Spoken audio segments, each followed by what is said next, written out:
दैवी ताकदीचा दावा करणाऱ्या भोंदू खरातचा जादू टोणा नाशिक पोलिसांनी उतरवला। आता ताकद उरली नाही। पोलिसी खाक्यानंतर चौकीतून बाहेर पडताना खरातच्या गयावया।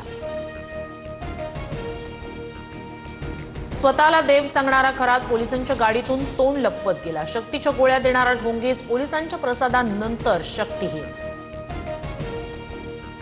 कायद्याचा बालेकिल्ला ताकद मिळाली। नाशिक जिल्हा कायद्याचा बालेकिल्ला। मोंदूबाबा अशोक खरातवर नाशिकच्या सरकारवाडा पोलिसात तिसरा गुन्हा। धार्मिक विधीच्या नावाखाली लैंगिक शोषण केल्याचा खरातवर आरोप, तर गरोदरपणात पूजा विधीच्या नावाखाली लैंगिक अत्याचार केल्याची तक्रार।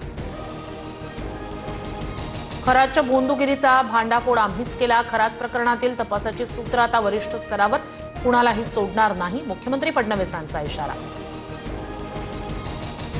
खरात सोबतच्या फोटोवरून राजीनामा मागणं हा पोरखेड। विरोधकांचे सर्वाधिक पुरावे माझ्याकडे।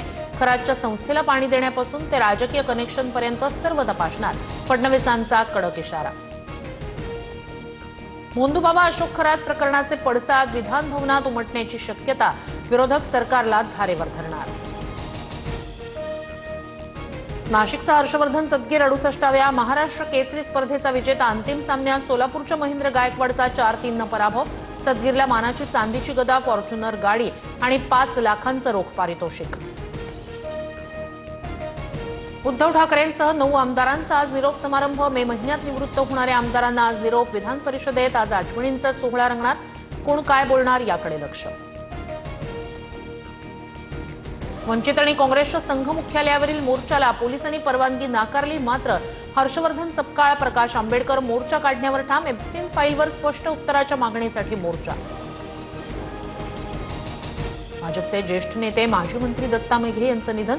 वयाच्या 83व्या वर्षी घेतला अखेरचा श्वास। नागपूरमध्ये मुख्यमंत्री देवेंद्र फडणवीस यांच्याकडून अंत्यदर्शन।